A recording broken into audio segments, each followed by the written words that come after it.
melihat tutupnya bentuk apa seperti itu. Tapi kalau untuk desain pemindah panas ini kita banyak sekali trialnya nanti untuk mendapatkan desain yang terbaik itu. Desain yang terbaik, desain yang sesuai dengan alat pemindah panas yang kita inginkan, sesuai dengan proses yang harus dilakukan seperti itu.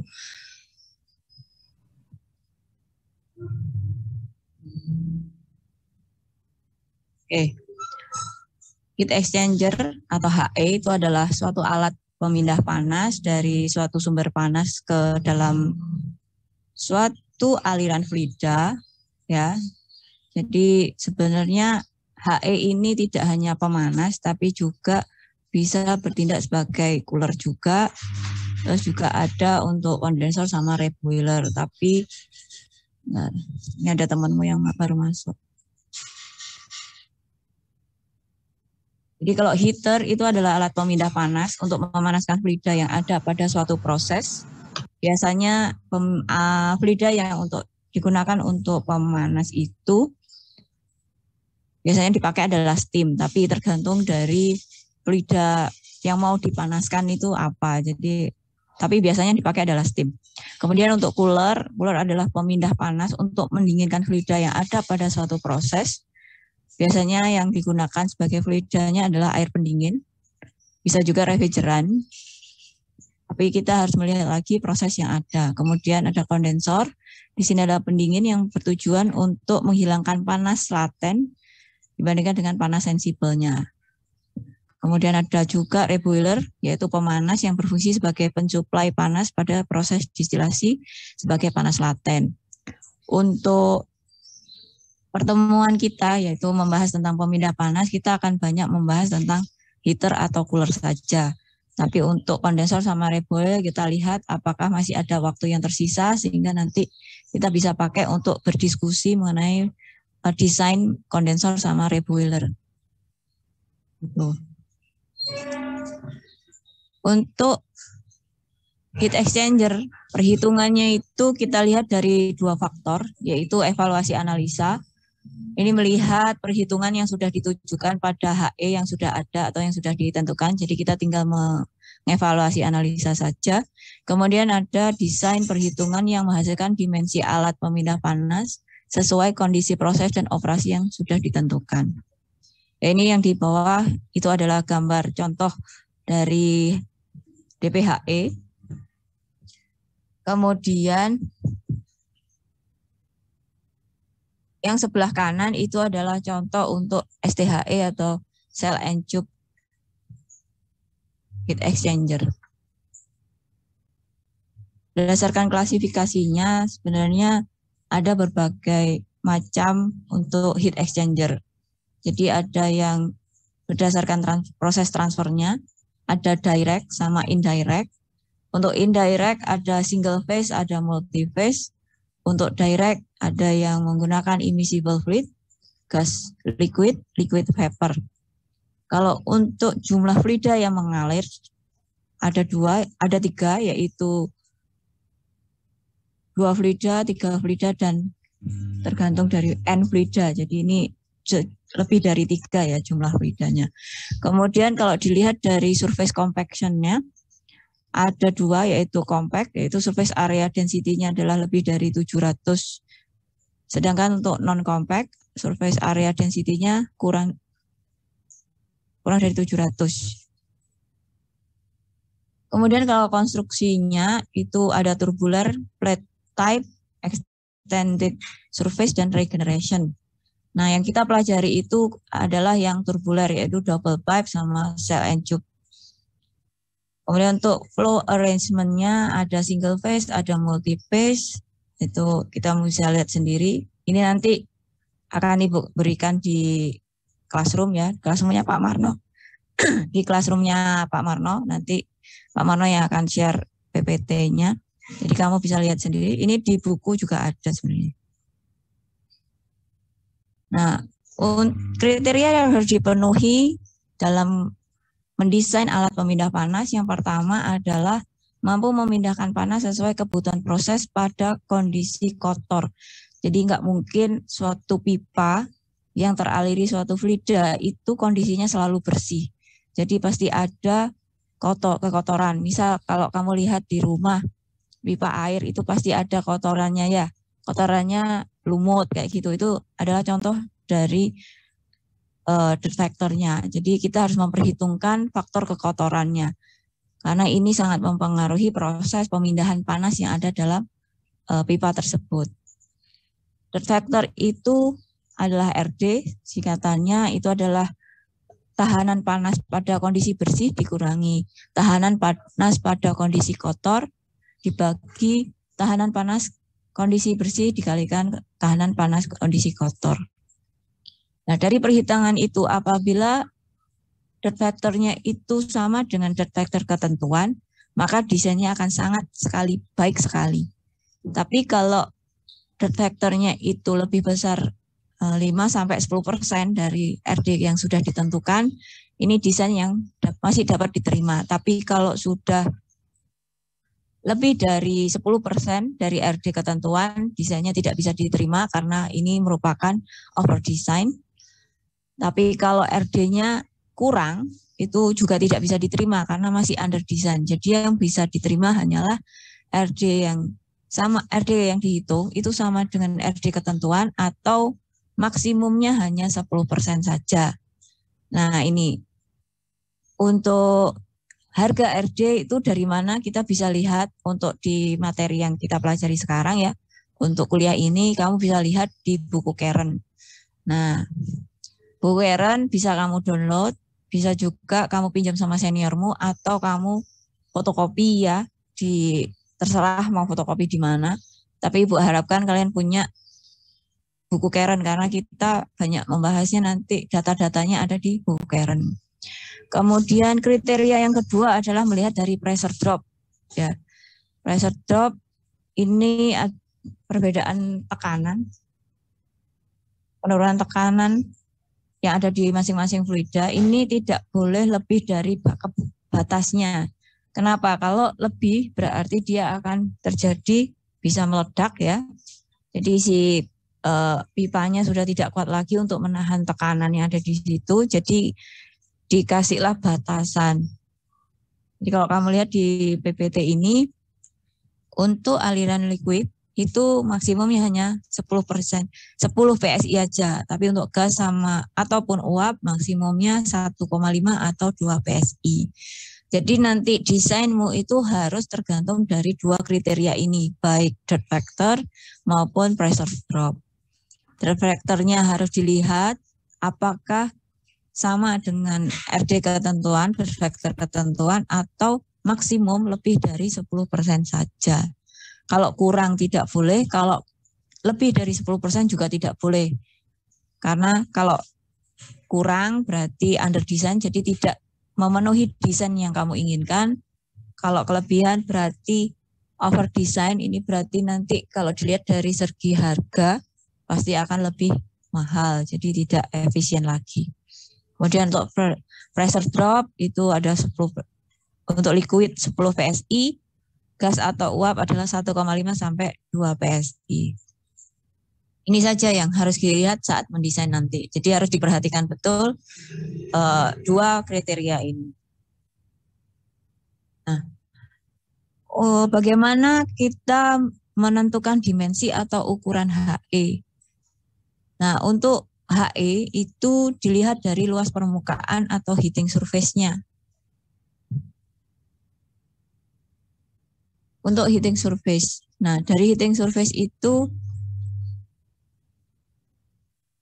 heating surface didapatkan dari mana? Jadi kalau kita lihat untuk Q itu adalah tahanan panas dikali luas perpindahan panas sama perbedaan temperaturnya atau secara log min ya.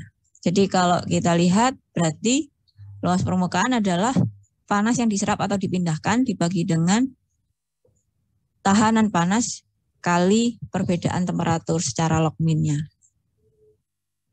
Ini persamaannya. Kemudian nah, untuk HE jenis-jenisnya itu dilihat dari heating surface-nya.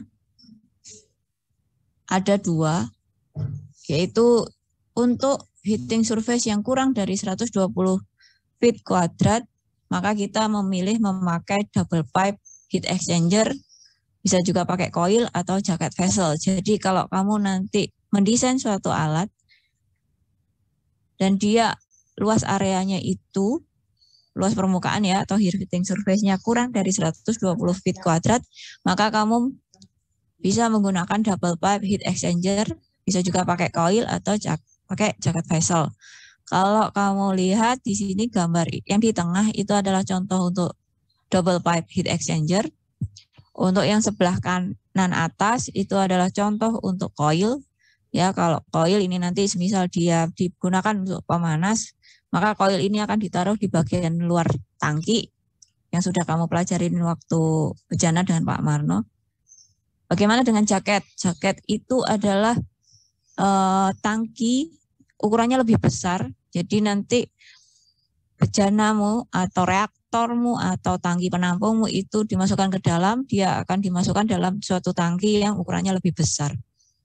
Tapi karena dia adalah dua tangki, double tangki, berarti luas permukaannya jelas akan lebih kecil nantinya. Untuk heating surface yang lebih besar dari semuanya, kamu bisa pakai cell and tube atau plate and frame. Plate and frame ini teknologi yang terbaru ya. Jadi pakai plate untuk memanaskan, kemudian bisa juga pakai cell and tube. Nah, jadi nanti kita akan mempelajari dua jenis alat pemindah panas untuk heating surface yang kurang dari 120 feet dan juga yang lebih besar dari 120 feet. Jadi ada double pipe, ada cell and tube. Gitu.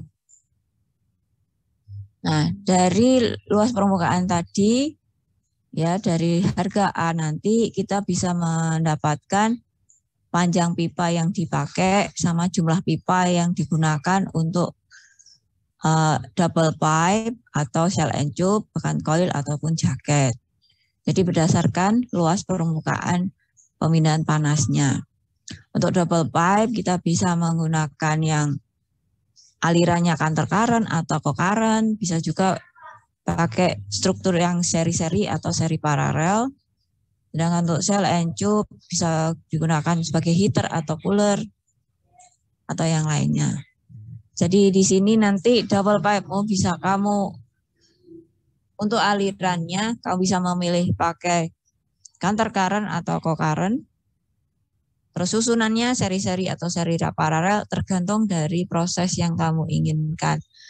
Nah, ingat kalau desain kita tidak hanya melihat dia bisa digunakan aja atau sesuai sama kriteria yang ada dua tadi, tapi kamu harus memperhitungkan efisiensi dari desainmu. Jadi kamu harus mencari desain yang semurah mungkin, tapi seefektif mungkin kinerjanya. Jadi tidak hanya dia bisa digunakan untuk proses tersebut. Jadi yang biasanya mahasiswa lupa adalah pokoknya ini sudah sesuai sama kriteria, sudah selesai gitu. Yang dead factor-nya sudah kurang dari 10%, sedangkan pressure drop-nya sesuai sama kriterianya, kurang dari yang ditentukan tadi. Tapi dia melupakan efisiensi, itu akan mengurangi poin ya. Jadi kamu juga harus memperhatikan efisiensinya. Jadi harus semurah mungkin. Kalau dimensinya semakin besar, harganya jelas akan semakin mahal. Jadi kamu harus melihat itu juga. Jadi tidak hanya selesai saja hitungnya ya. Nah, kita mulai ke DPHE. DPHE itu ada double pipe heat exchanger. Itu adalah alat perpindahan panas yang berupa dua pipa dengan diameter yang ukurannya berbeda, digabung secara konsentris. Jadi benar-benar tepat berada di tengah-tengahnya. Jadi double pipe ada dua pipa dengan ukuran yang berbeda. Yang kecil di tengah, yang besar jelas ada di luar. Nah, nanti akan ada perpindahan panas di sini. Jadi nanti kalau reelnya itu ada di bagian bawah. Jadi nanti ada aliran yang masuk menuju pipa yang besar atau anulus. Kemudian ada yang untuk pendingin atau pemanasnya ini tidak selalu ya, yang di dalam itu dingin, bisa juga sebaliknya yang di dalam atau inner pipe-nya itu dingin, anulusnya yang panas. Jadi kita nggak bisa memastikan mana yang panas, yang mana yang dingin. Tadi kita lihat nanti. Nah, ini adalah contoh ya secara prosesnya. Secara realnya ada contoh untuk DPHE. Jadi desainnya akan seperti ini nanti, jadinya yang kalian desain nantinya. Jadi ada aliran yang masuk melalui inner pipe.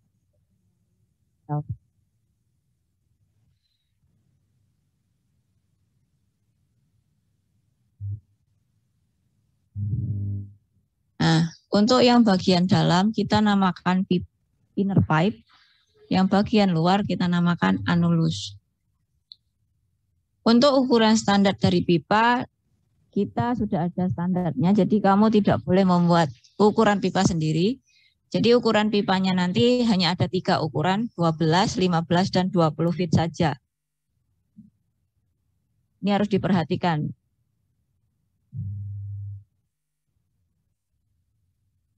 Jadi ukuran nanti yang kamu pilih itu hanya ada 3, jadi tidak terlalu banyak. Ada 12, 15, dan 20 saja. Apabila pipa itu disusun menjadi ada 2 pipa yang disambungkan melalui gland sama return, ini akan menjadi namanya adalah 1 hairpin. Jadi 1 hairpin adalah 2 pipa yang disusun secara bersamaan. Itu namanya adalah 1 hairpin. Makanya 1 hairpin itu adalah 2 kali L. Sorry, di sini ramai sekali.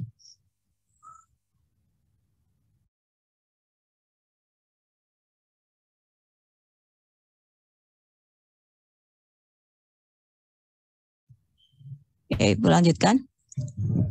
Nah, untuk perhitungannya, kita memakai namanya perhitungan diameter ekuivalen, di mana diameter ekuivalen adalah 4 kali flow rate dibagi dengan weighted perimeter.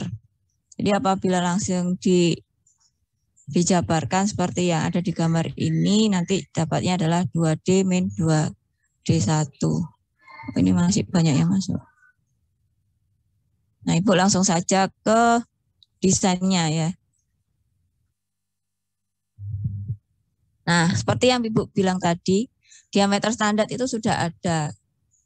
Diameter standar sudah ada dan ini sudah ditentukan juga standar dan spesifikasi ukuran pipa untuk DPHE. Ini bisa kamu lihat di buku Karen halaman 110.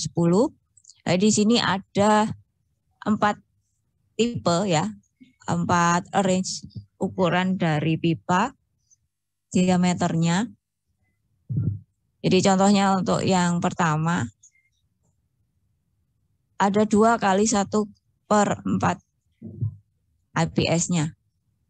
Itu untuk 2 itu adalah pipa yang bagian luar atau anulus, sedangkan yang 1/4 adalah inner pipe-nya. Nah, dari situ kita bisa langsung tahu namanya flow area. Untuk anulus berarti langsung dapat diketahui 1,19, sedangkan pipanya adalah 1,50. Yang pipa jelas lebih besar karena dia ya pipa ya, jadi tidak ada gangguan apapun. Sedangkan kalau anulus kan tadi ada luas areanya dikurangi sama diameter pipanya, makanya flow areanya berkurang. Kemudian untuk diameter ekuivalennya di anulus sudah ada, jadi kamu bisa langsung memasukkan data yang ada di sini. Nah, ini kalau kamu nanti bisa mendapatkan buku Karen segera, jadi bisa langsung tahu tabel ini ya, ukuran standar yang digunakan untuk DPHE. Nanti Bu Karen bisa di-download, tapi lebih enak kalau kalian punya langsung teksnya.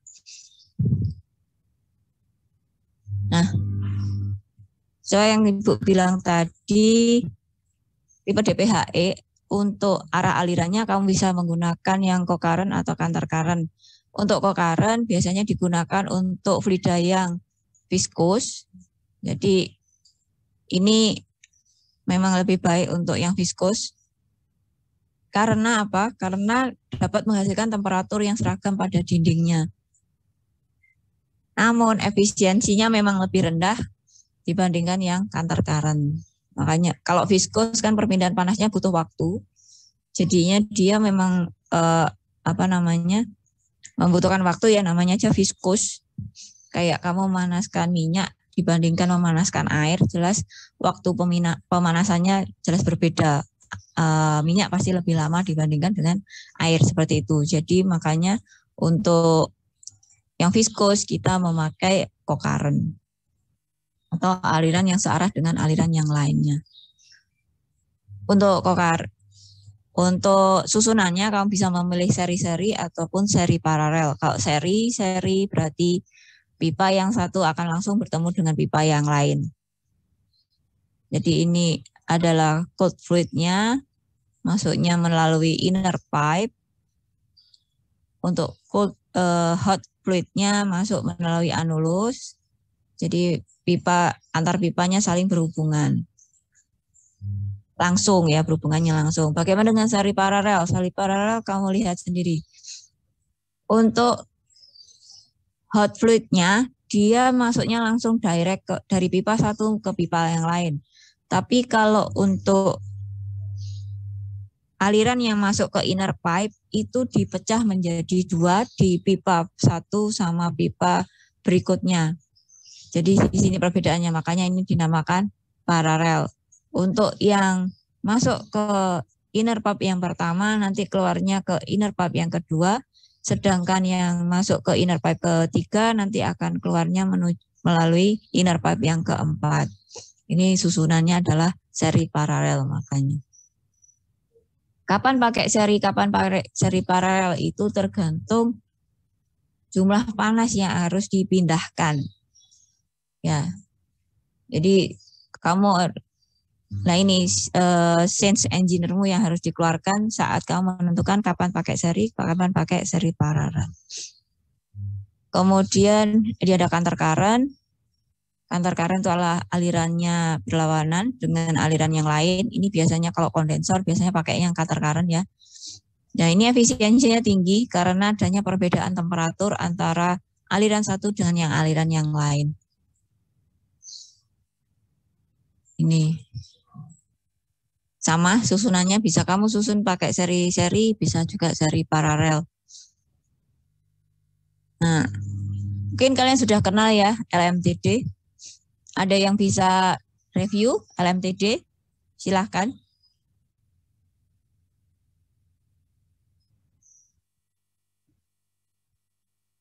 Masih ingat nggak LMTD? Nah, supaya seru kayaknya Ibu, tunjuk aja deh.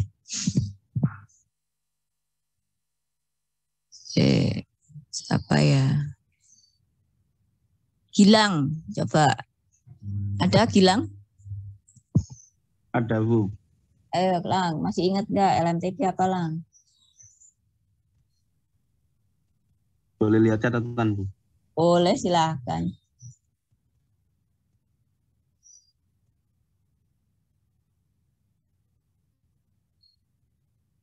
Silakan kalau mau lihat catatan.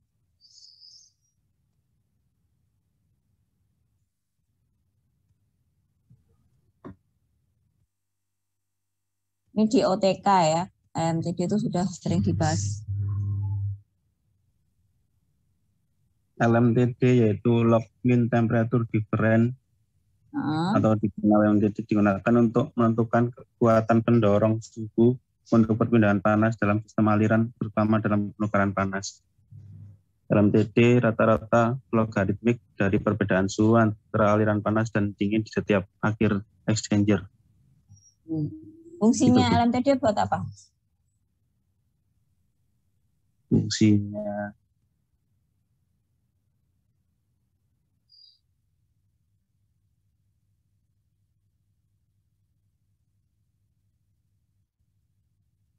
Fungsinya buat apa?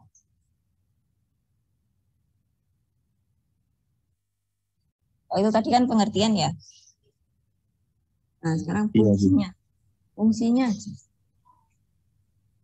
isinya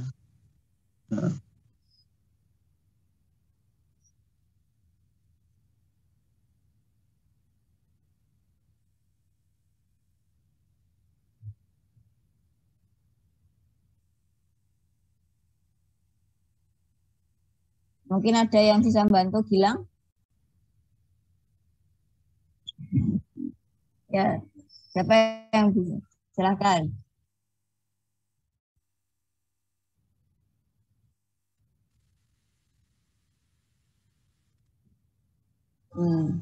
Ada lagi?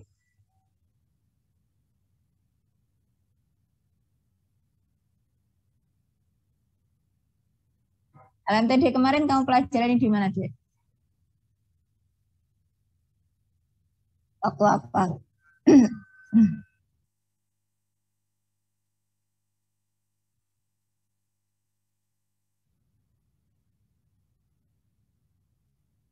Tapi udah pernah mengenal kan LMTD ya? Sudah, Bu. Nah, LMTD itu harapannya besar apa kecil? Untuk angkanya?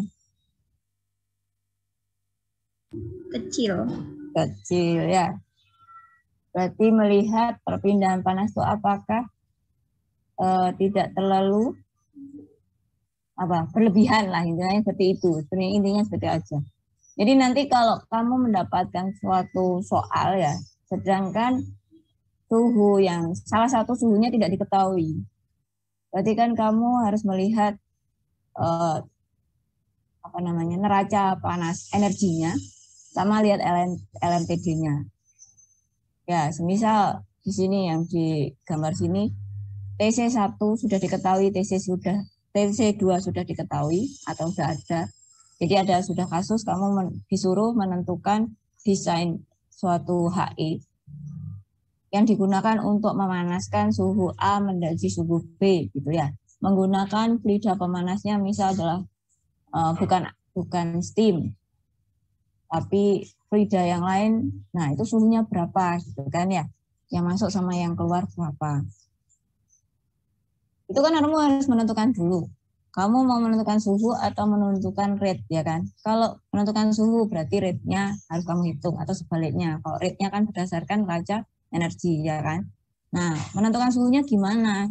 Kamu nggak boleh terlalu tinggi, tidak boleh terlalu rendah juga. Kalau terlalu tinggi berarti laju fluidanya yang dimasukkan berarti rendah. Kalau terlalu rendah berarti laju masanya itu akan kecil. Jadi kamu harus mendapatkan posisi dia yang paling baik, efisiensinya gitu. Dengan mendapatkan delta LMTD yang tidak terlalu besar. Jadi harapannya memang kecil. Jadi efisien ya. Jadinya nanti pemilihan kondisi operasinya. Atau kamu menentukan suhu yang mau digunakan sebagai fluida pemanas atau pendingin. Itu tidak terlalu beda jauh dengan fluida yang mau dirubah suhunya. Ini nanti kamu pasti men-trial ini supaya LMTD-nya rendah, tapi nggak rendah-rendah banget, tapi tidak terlalu tinggi. Jadi memilih yang terbaik, misalnya seperti itu. Ini LMTD itu nggak akan membahas lagi karena kalian sudah mempelajari di material selanjutnya. Nah, ini urutannya, tolong diperhatikan. Ada yang sudah punya buku Karen nggak? Belum punya ya? Ada, Bu. Oke, kalau sudah lebih enak lagi. Oke. Jadi yang pertama dihitung adalah neraca massa sama energi, jelas. Ada Q, ada juga M-nya ya. Masanya nanti berapa yang masuk. Kemudian selanjutnya kamu menghitung delta LMTD. Delta T-nya LMTD itu tadi. Ketiga, kamu menghitung suhu kalorik TC. Nah, ini kalau fluidanya itu viskositasnya kurang dari 1 TC, suhu kalorik yang digunakan adalah suhu rata-rata. Jadi ini gampang kalau viskositasnya kurang dari 1 CP. Kemudian kalau fluidanya itu merupakan non-viskos Newtonian, ya berarti mu per mu W-nya itu adalah sama dengan 1, maka kamu harus menghitung suhu kalorik tersebut. Pakai persamaannya ada. Jadi suhu kalorik Menggunakan suhu rata-rata kalau viskositasnya kurang dari 1 cp. Nah, itu aja. Kemudian yang keempat, kamu mulai men-trial ukuran sama panjang potongan pipa DPHE. Nah, ini pakai tabel yang tadi. Pakai tabel yang ini. Jadi kamu trial dulu di sini. Mau pakai yang mana? Mau 2 kali 1/4 atau 2,5 kali 1/4 atau 3 kali 2 atau 4 kali 3. Dan ingat, semakin ke bawah berarti dia akan semakin besar. Berarti gimana? Berarti biayanya juga akan semakin tinggi juga nantinya. Dan juga nanti kamu harus melihat, makanya di tadi kan dihitung adalah neraca massa sama neraca energi. Kalau kamu menggunakan ini dan ternyata laju yang masuk, laju massa yang masuk itu kecil, kamu pakai yang besar, berarti apa? Perpindahan panas juga tidak bisa bagus. Karena apa? Dia kalau untuk perpindahan panas, berarti pipa yang ada itu harus terisi sama fluidanya. Kalau kamu pakai yang besar dan lajumu itu kecil, berarti si fluida itu tidak akan terisi memenuhi pipa. Jadi akan menyebabkan perpindahan panasnya tidak bagus. Jadi yang pertama kamu harus men-trial dulu.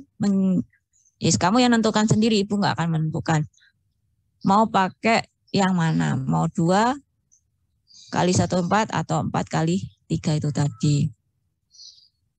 Setelah itu panjang potongan pipa mau pakai 12, 15 sama 20 itu tadi. Kemudian mengevaluasi perpindahan panas, ingat yang tadi, untuk mendapatkan apakah dead factor-nya sesuai sama dead factor yang sudah ditentukan. Yang sebelah kiri adalah untuk bagian anulus dan bagian kanan adalah untuk pipa.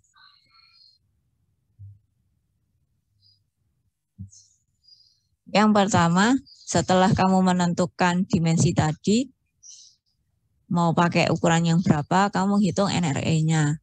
NRE pakai persamaan yang sudah ada, nanti nilai AA ini, AAN, itu adalah flow area di anulus ya, makanya namanya AAN. Untuk yang di anulus, sedangkan untuk yang pipa ini harusnya ini adalah A pipe, yaitu harga A di pipa. Kamu lihat di situ untuk diameter ekuivalen sama kamu lihat juga di tabel 6.2 itu tadi. Harga mu kamu bisa lihat di figur 14 appendix di buku Karen halaman 823. Mungkin ada yang sudah bawa buku Karen-nya, bisa dibuka. Sebentar, Ibu ambil bukunya dulu ya, lupa nggak diambil.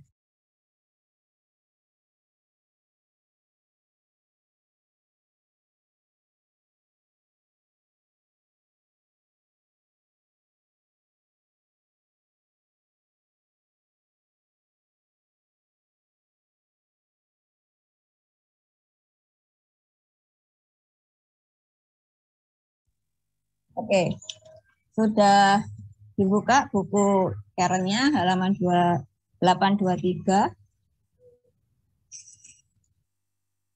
Jadi di situ kamu bisa mendapatkan harga viskositas untuk liquid. Sedangkan untuk gas ada di figur 15 setelahnya. Jadi di situ, ini mungkin yang anak sudah ada yang dapat ya, akan lebih cepat sih. Jadi di situ ada sebelah kiri adalah suhu, sebelah kanan adalah harganya, viskositas centipoise-nya. Kemudian di bagian tengah-tengahnya adalah kotak-kotak itu adalah harga XY. Harga XY-nya bisa kamu lihat di halaman 822. Jadi nanti misal, ya untuk yang sudah punya bukunya bisa dicoba. Misal liquidnya adalah diklorometan. Suhu yang digunakan adalah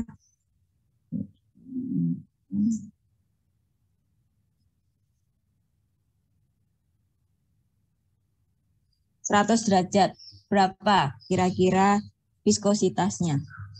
Berapa? Terserah. Diklorometan untuk suhu 100 derajat. Berapa viskositas yang dimiliki oleh diklorometan tersebut?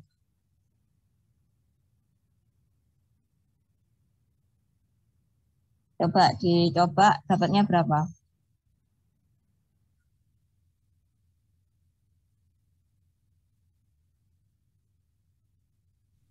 (0,3 Bu).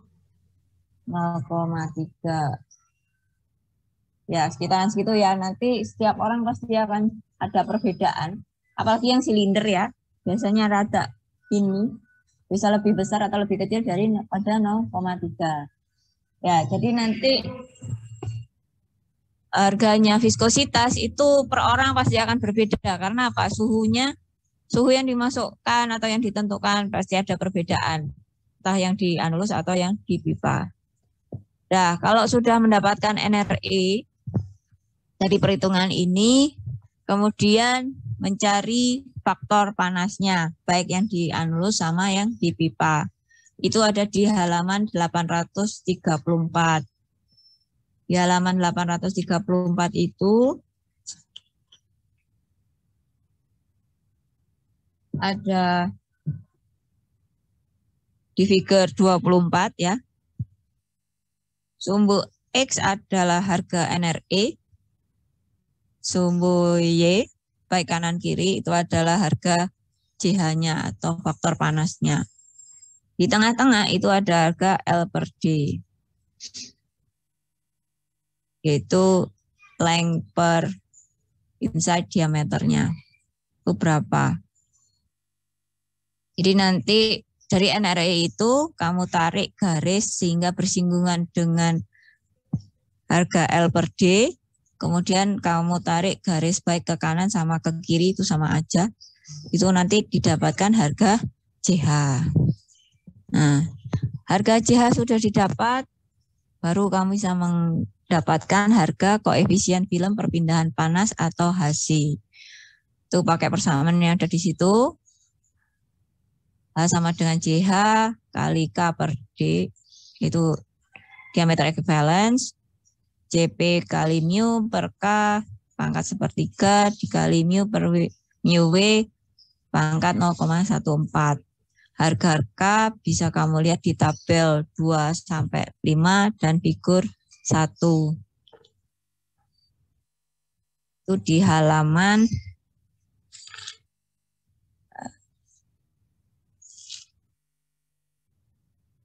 halaman 800. Thermal conductivity ya. Itu bisa kamu lihat di halaman mulai 795 sampai figure 1. Kalau figure 1 adalah thermal conductivity untuk hidrokarbon liquid. Nah, di situ kalau untuk yang di tabel kamu bisa melihatnya berapakah temperaturnya, berarti nanti dapatin K-nya. Pelidanya apa, suhunya berapa, nanti dapatin K. Kalau untuk yang figure 1, harga K, kamu lihat dari temperaturnya berapa, kamu tarik garis ke atas sesuai dengan EPI-nya berapa, baru kamu dapatkan harga K-nya di sumbu Y-nya. Untuk CP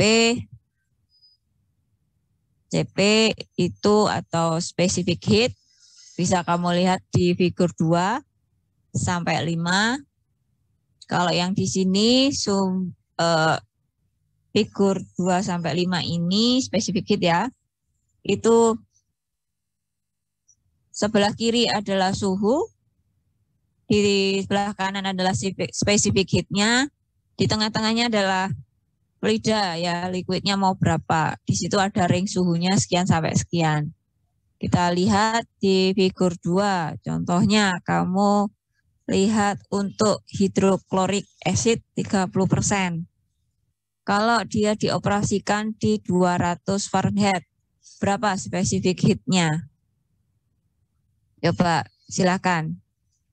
Hidroklorik acid 30% itu numbernya 48. Jadi suhu dipertemukan dengan numbernya, baru ditarik garis lurus ke specific heat-nya. Kira-kira ketemu berapa, Dek?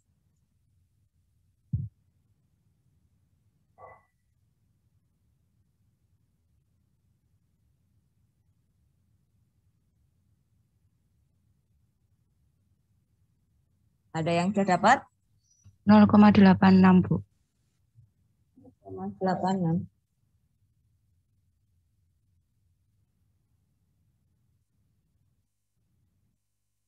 Itu range-nya 0,7 sampai 0,8, Dek. 200 Fahrenheit. Oh iya, Bu. Balik ya? 0,74. Ya, seperti itu. Kamu lihat ya, di situ range-nya semakin ke bawah, semakin besar. Berarti 0,74. Ya. Seperti itu. Jadi kalau sudah dapat, nanti tinggal dimasukkan ke persamaan, nanti kamu dapatin harga H0-nya. Sama, ini juga dilakukan untuk yang di bagian pipa. Cuma perbedaannya di bagian pipa, untuk koefisien filmnya itu ada 2, yaitu yang di H0 sama HIO-nya. Kalau HIO dari H ini dikalikan diameter inside dibagi diameter outside-nya.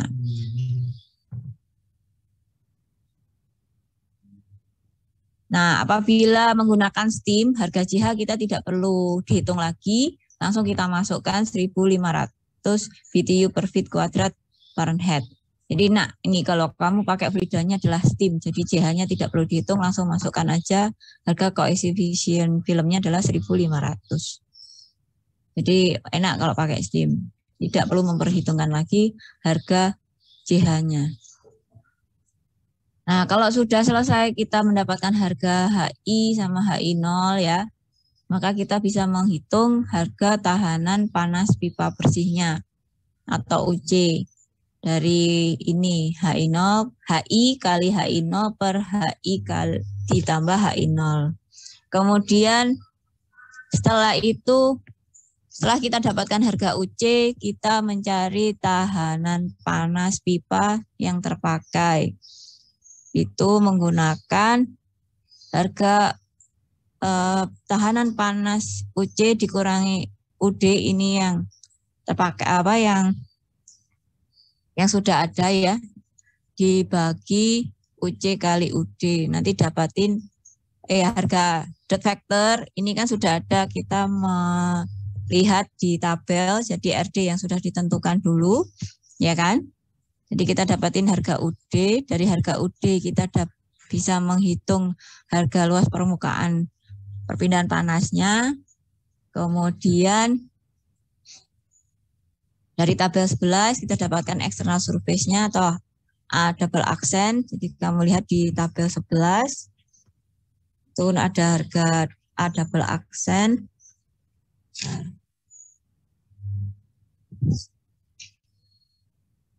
Ya, itu adalah flow area per pipe, surface per line yang bagian outside itu adalah A double accent. Dari situ kamu kalau A sudah ada dan A double accentnya sudah diketahui, maka dapat mendapatkan panjang yang sesuai. Nah, panjang yang sesuai tadi, panjangnya standarnya kan sudah ada ya, jadi kita harus menentukan dulu berdasarkan panjang pipa yang sudah ditentukan. Jadi kita mengecek, ya ini ngecek aja. Kalau panjang pipanya 12, 15, sama 20, jumlah hairpinnya berapa, itu berdasarkan L-nya ini tadi.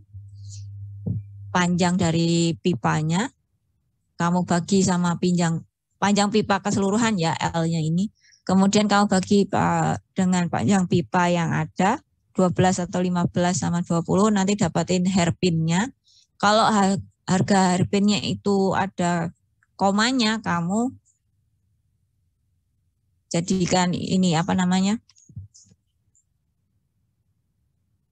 dibesarkan ya. Jadi komanya sudah nggak ada, naikkan ke atas. Misal dapatnya 2,5, kamu bulatkan menjadi 2,5, misal kamu bulatkan menjadi 3. Nah, kemudian kalau pembulatan dari hairpin itu sudah ada, berarti panjang pipa keseluruhan kamu dapatkan, maka harga A-nya sudah kamu dapatkan, maka harga UD-nya pasti baru. Karena harga UD baru, kamu hitung harga RD yang kamu hitung. Nah, nanti kamu bandingkan sama RD yang sudah ditentukan, berapakah persennya, over design atau under design. Kalau ini sudah sesuai sama ketentuan yang tadi, berarti kamu sudah selesai untuk mendesainnya. Nah, nanti kamu tinggal menentukan saja mau pakai panjang pipa yang mana. Kalau ternyata di soal kamu tidak ada, berarti kamu menentukan sendiri panjang pipa yang kamu pilih yang mana, berdasarkan RD hasil perhitungan. Yang paling kecil ya, perbedaannya dengan RD yang sudah ditentukan. Seperti itu. Jadi nanti kalau ini sudah, berarti sudah dapatin, misal dapatin panjang, saya memilih panjang pipa yang 15 Bu, gitu ya, karena over design-nya paling kecil, kurang dari 10%, gitu. Berarti sudah ini selesai satu tahapan, kriteria 1 sudah diperoleh. Kemudian belum selesai, kamu harus menghitung, mengevaluasi pressure drop, kan tadi sudah dikasih tahu bahwa evaluasi HE itu kita lihat dari 2 kriteria untuk dead factor, apakah sama dengan yang sudah ditentukan atau maksimumnya lebih kurang dari 10%. Nah, kalau itu sudah dapat, kamu menghitung pressure drop-nya pakai persamaan yang ada di sini. Pertama menghitung NRE, kemudian mencari delta P karena panjang pipa, kemudian mencari delta P karena aliran fluida, baru mencari delta P total pada pipa anulus. Untuk bagian pipa hanya menghitung NRE sama delta P pipa saja. Jadi di sini kalau ternyata tidak sesuai, ya pressure drop-nya terlalu besar dari maksimumnya. Kan tadi untuk liquid 10, untuk yang gas 2 PSI. Kalau ternyata ini terlalu besar, berarti kamu mana yang harus di trial? Bisa panjang pipa kalau ternyata semuanya over design-nya kurang dari 10%, berarti kamu harus merubah ini, atau juga merubahnya dari awal, dari sini. Terus kamu rubah lagi supaya mendapatkan pressure drop yang sesuai. Seperti itu. Nah, ini untuk delta P. Nah, seperti ini HE itu. Jadi HE, sebenarnya HE sih lebih mudah daripada STHE ya. Mungkin yang sudah pernah dapat atau ini tinggal mereview aja, masih ingat trial-trialnya. Kalau GPHE itu trialnya tidak se-complicated STHE. Untuk RD, sebenarnya RD itu di buku Karen sudah ada, kamu bisa lihat RD yang bisa digunakan. Jadi nanti RD ketentuan itu sudah ada di buku Karen, di appendix, nanti kamu bisa lihat sendiri apakah RD-nya, RD ketentuan ini itu sudah ada, nanti kamu tinggal menghitung RD yang dihitung ya. Apakah nanti sama atau kurang dari 10% RD ketentuan. Untuk mengetahui apakah desainmu sudah memenuhi seperti itu. Jadi trialnya hanya di spesifikasi pipa yang kamu tentukan. Sama panjang pipanya mau pakai 12, 15 atau 20. Apabila di soal sudah tidak di soal tidak ada, berarti kamu harus men-trial panjangnya mau pakai yang berapa. Untuk perhitungannya ini sebenarnya kamu bisa lihat di buku Karen halaman 111. Di situ ada tahapannya, sehingga Ibu tampilkan di PPT seperti yang tertera di layar. Penjelasannya juga sudah ada, jadi nanti kamu baca lagi. Nah, kemudian untuk supaya kita bisa berdiskusi nyaman ya. Kalau satu arah aja kayaknya nanti kalian ngantuk. Jadi untuk pertemuan berikutnya hari Rabu apa Kamis ya? Hari Rabu. Rabu ya. Hari Rabu kita review example 6.1. Jadi nanti setelah ini kamu coba buka example 6.1 halaman 113 untuk kita diskusikan minggu depan. Pertemuan berikutnya hari Rabu. Ya, bagaimana mendesain double pipe ini untuk jadi di situ example 6.1 itu diminta mendesain suatu DPHE yang digunakan untuk memanaskan benzen yang pada suhu 80 ke 120 Fahrenheit menggunakan hot toluene. Nah, di situ enaknya ya, hot toluene-nya itu sudah ditentukan suhunya jadi 160 ke 100 Fahrenheit. Enak ini sudah ada datanya semua. Jadi nanti tinggal kita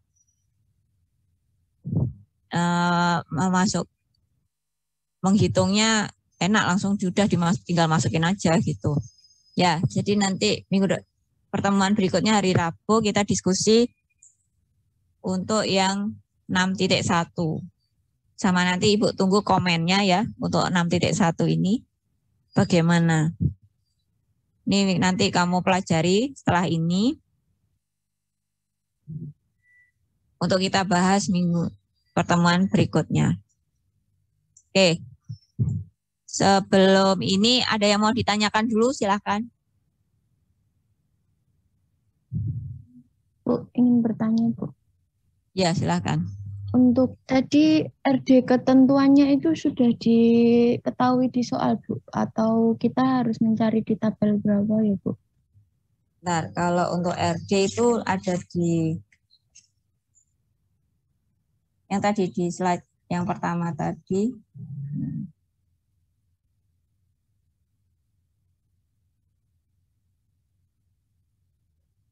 Nah ini, RD bisa kamu lihat di tabel 12 Bu Karen. Itu RD ketentuannya. Ya baik Bu, terima kasih Bu. Jadi di situ bahasanya calling factor. Kalau di situ sama sebenarnya adalah short factor. Jadi nanti kamu lihat di tabel 12 itu pakainya apa? Kalau pakai air, nah itu kan sudah ada di situ ya. Terus misal pakainya di situ akan ada steam. Kalau steam berarti RG-nya adalah 0,01. Kalau pakai organik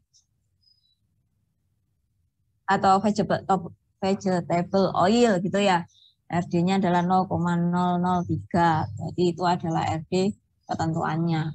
Nanti kamu hitung apakah RD-nya sesuai sama yang sudah ditentukan itu. Kalau lebih, nah tadi maksimumnya kan hanya boleh 10% saja, seperti yang di sini. Itu. Ya. Oke, ada lagi yang mau tanyain? Ada?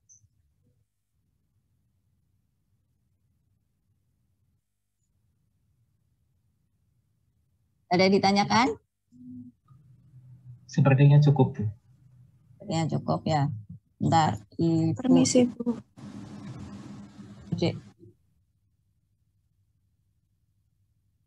Iya, silakan. Untuk kode presensinya bagaimana ya, Bu? Oh ya, ini masih saya tanyakan ke Pak Marno. Terima kasih. Ya.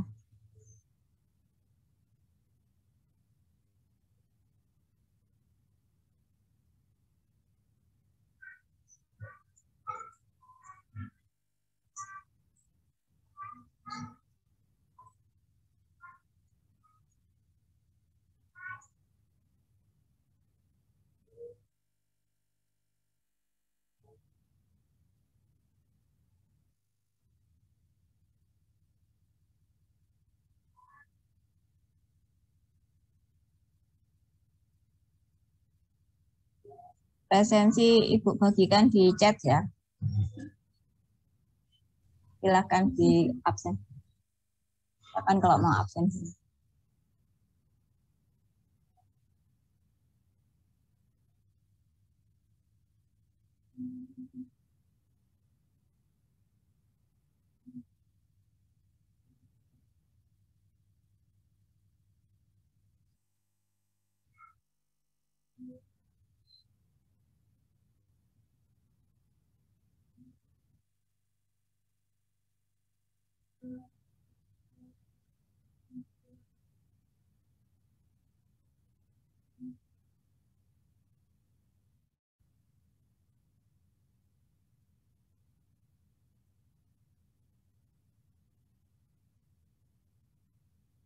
Kontennya siapa ya?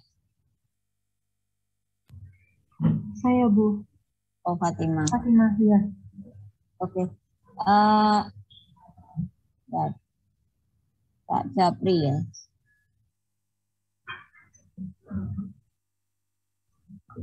Baik, Bu.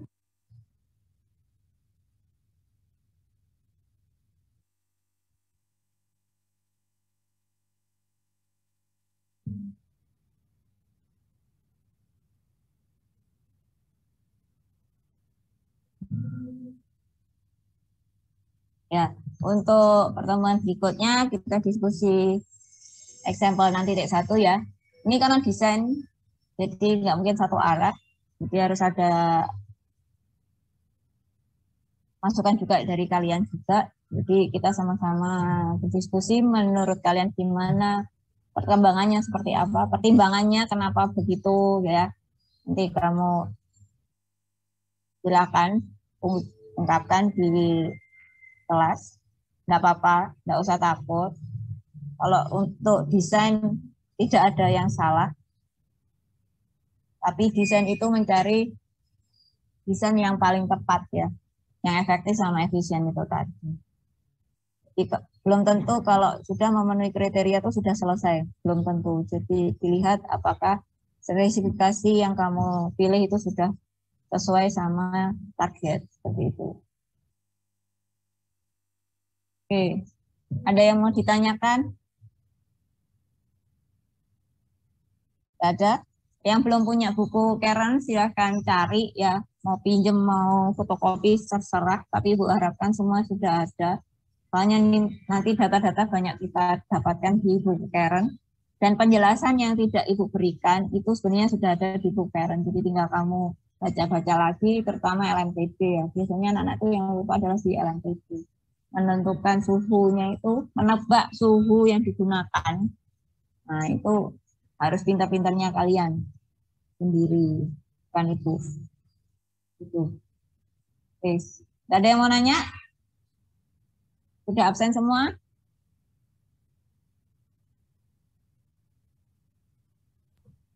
Sudah, Bu. Sudah, Bu. Sudah, oke.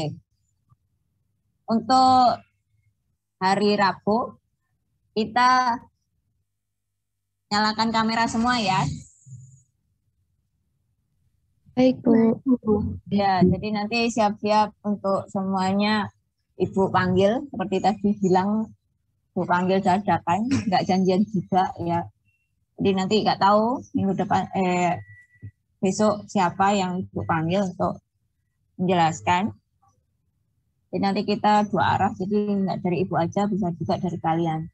Dan bisa juga teman-teman itu memberi masukan juga ke temannya yang lain. Jadi nggak mesti satu orang atau dua orang. Jadi nanti keaktifan untuk yang di HE ini nanti saya catat sebagai pertimbangan penilaiannya juga, karena ini desainnya 4 SKS juga ya. Seperti itu ya. Oke, karena sudah tidak ada pertanyaan, kita cukupkan aja ya. Ini ada yang baru masuk.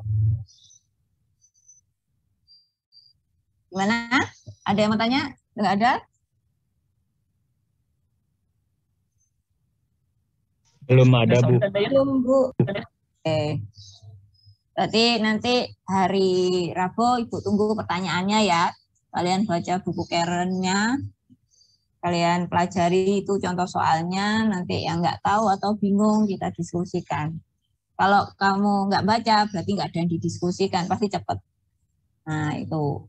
Kalau hari ini hanya menunjukkan rute, menghitungnya seperti apa, desainnya seperti apa, nanti banyak pertimbangannya di mulai contoh soal itu. Kita banyak diskusi. Aku harapkan sih kita diskusi ya, karena desain nggak mesti saklek, nggak kayak kamu ngitung bejana. Nggak tahu, bejananya kemarin kuisnya sukses nggak? Belum kuis, Bu. Kuis, Bu. Oh, katanya hari Sabtu. Sabtu ini. Oh, baru Sabtu minggu ini. Saya kira Sabtu minggu kemarin. Ya wes. Good luck lah untuk kuisnya. Hati-hati, soalnya Pak Marno biasanya kasih kejutan banyak. Biasanya. Ya wes. Itu aja dari Ibu. Nggak usah lama-lama kuliahnya. Ya, selamat puasa. Semoga kita diberikan kesehatan terus sama Tuhan. Dan sampai ketemu hari Rabu ya. Iya, Bu. Terima kasih, Bu. Baik, Bu. Terima kasih, Bu. Terima kasih, Bu. Terima kasih, Bu. Ibu mohon maaf. Ya. Untuk PPT-nya. Ya. Kenapa? Untuk PPT-nya bagaimana, Bu? Ini kan Ibu bilang nanti di Untuk ini. PPT-nya. Ya, nanti di-share di classroom-nya Pak Marno ya. Oh iya, Bu. Ya, nanti saya minta Pak Marno, Ya, saya minta tolong Pak Marno juga. Gitu. Oke. Tuh, untuk PPT. Atau nanti bisa Ibu kasih ke Fatimah, nanti biar di-share ke kalian juga bisa kan ya? Baik, Bu. Ya, oke. Ya wes, gitu aja dari Ibu. Assalamualaikum warahmatullahi wabarakatuh. Waalaikumsalam warahmatullahi wabarakatuh. Terima kasih Bu. Terima kasih, Bu.